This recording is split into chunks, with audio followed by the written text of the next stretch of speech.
vous a toujours dit que les glitches étaient des erreurs? Je n'ai jamais cru à cette histoire.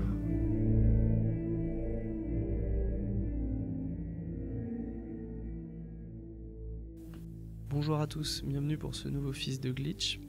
Ce glitch a été tiré du film Sucker Punch de Zack Snyder et c'est avec plaisir que je vous montre ce fils de glitch. Je vais juste vous faire un petit édito pour vous remercier à être 5000 à vous être abonné à ma chaîne YouTube et aussi vous annoncer la bonne nouvelle que des boutiques d'Orléans ont accepté de prendre mes tirages numérotés de fils de glitch encadrés en vente dans leur boutique. Donc il y a deux boutiques.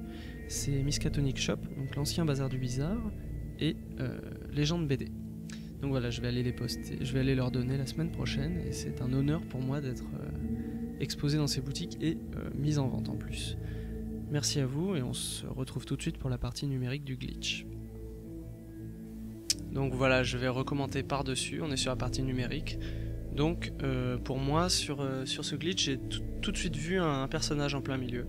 Un personnage avec un gros manteau, vous allez voir, je vais le tracer dans la composition. J'ai essayé de respecter au maximum la composition, la couleur moins, mais la compo à fond. Donc voilà, là je vais tracer mon cadre, donc en 2.35, le format qui pour moi est très important, pas vital mais très important. Donc c'est le format cinémascope et c'est un format que j'apprécie énormément. Donc voilà.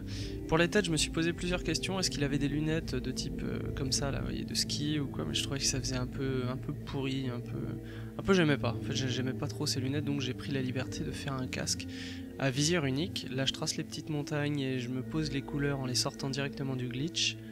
Vous allez voir ce que ça donne après. Ça donnait une direction très très froide au glitch, mais vous verrez que par la suite. Là j'explique les visières ou la lunette. Je voulais qu'il soit plus menaçant, plus impersonnel. Vous voyez. Par la suite vous comprendrez ce que je veux dire par impersonnel. Et donc là je vais attaquer le vrai tracé, le vrai dessin. Donc je pars sur une technique au lasso comme d'habitude, enfin comme j'aime. C'est ma petite technique à moi, enfin ma petite technique favorite. Donc pour le ciel je pars sur un bleu somme toute classique, un peu plus saturé que ce que j'avais dans le glitch original, que je rappelle vient du film Sucker Punch de Zack Snyder. Et voilà, donc là j'ai tracé un casque qui ressemble, on a pu voir ça à la fin en parlant avec les internautes, au casque de Samus. Mais ah ouais, alors là je passe, c'était pas voulu, j'avais pas du tout pensé au casque de Samus. Là j'ai tracé des lignes sur son bras. Et vous allez voir que ça ne va pas du tout, donc je les ai complètement refaites après. Là je trace des petits highlights qui traversent le casque pour aller s'écraser sur les épaules. Donc j'ai beaucoup galéré un peu sur le personnage, dans le traité, dans la position, enfin, pas tant la position mais surtout le traitement. Donc là, voyez, là j'ai commencé à tracer des mains et j'ai mal pensé mes mains au début. Donc vous allez voir, j'y passe un temps fou sur les mains en fait. Là c'est les doigts de la main droite donc qui est appuyée. On a eu une petite discussion avec les internautes, comme quoi c'était bien possible. Il y avait une personne qui disait que c'était pas possible de se tenir comme ça, et si c'est possible, on a tous vérifié. Vous pouvez vérifier chez vous, c'est pas une pose très naturelle, mais c'est comme ça que je le voyais. Donc c'est anatomiquement faisable. Donc là, les mains, j'ai trouvé qu'il fallait que je sature un peu plus les mains pour avoir une démarcation par rapport à la combinaison en règle générale. Et mon Photoshop a planté. Alors voyez, là j'ai écrit en rouge, c'est parce qu'on parlait, on parlait de la discussion. Et j'ai eu un crash de Photoshop et ça a failli pas le faire. Parce que je croyais que j'avais tout perdu. D'ailleurs vous pouvez voir dans le live à un moment je fais ah non, mon micro est allumé. Donc une ombre un peu plus générale derrière pour pouvoir avoir une direction de la lumière. Et c'était encore du fun avec les internautes. C'est pour ça que j'avais dessiné des flocons de neige, parce que je leur ai bien dit qu'il faisait froid, mais là ils savaient pas encore comment j'allais traduire le froid, vous le verrez après. Donc je me suis aussi posé beaucoup de questions sur la spontanéité de Fils de Glitch, parce que je veux que ce soit spontané, donc c'est à dire que j'aime pas recommenter le lendemain. Je me suis dit bon bah je vais leur mettre le live, la version la version parlée du live directement, mais ça allait pas, ça allait quand même pas, parce qu'il me fallait encore plus de travail et je perdais encore plus de spontanéité avec cette technique. Donc j'ai décidé de repartir sur la technique fils de glitch classique de la saison 2, où je dessine et je recommande tout de suite après. Mais là c'est dans la foulée, donc c'est pour ça que je suis un petit peu fatigué. Mais et puis on commente après une partie d'Arkham où on s'est fait complètement défoncer, Horreur Arkham, de l'appel de Cthulhu, et donc avec les gars du labo dans lequel on travaille. On s'est fait déchirer, donc j'ai décidé de commenter après.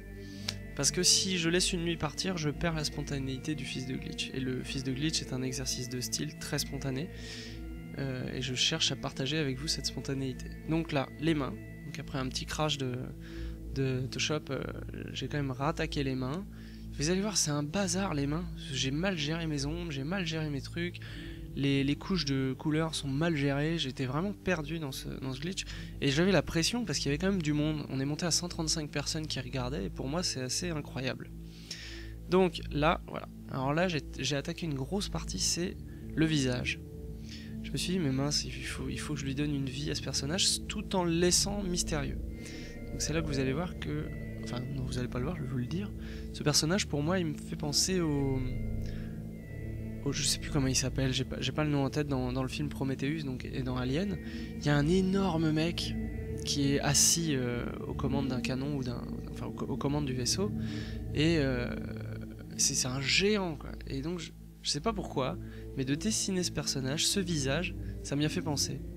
Et donc ça m'a fait surtout penser au côté pesant de l'ambiance qu'il va y avoir, vous allez voir. Je l'avais en tête, hein, je l'ai pas faite tout de suite, ce qui fait que ça a débattu sur le chat, c'était super. Il y en a qui disaient fais-le, machin, fais-le, mais il fallait juste attendre que ce soit fait, parce que là vous le voyez en rapide, ça prend forme plutôt vite, mais en live ça prend 2 heures à faire, donc...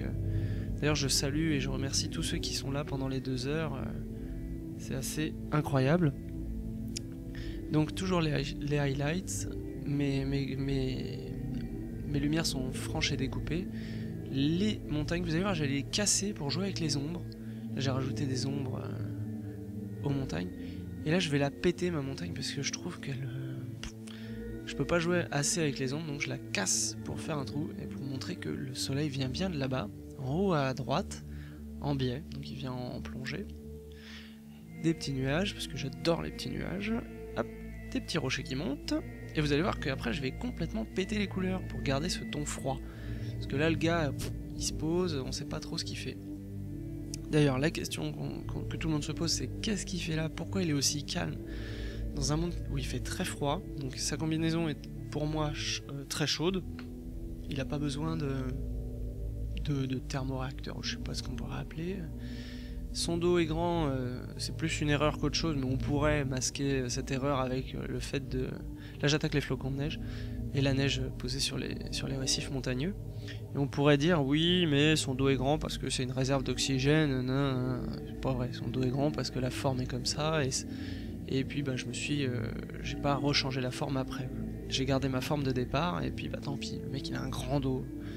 Par rapport à la tête là, les gars, le dos qu'il a quoi, c'est improbable. Mais on peut choisir tout un tas de mythes autour de ce dos.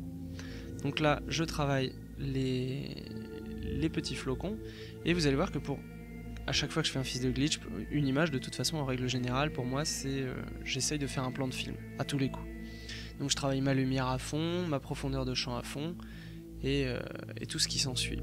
Donc là c'est pour ça que vous allez voir que je vais rajouter un flou sur les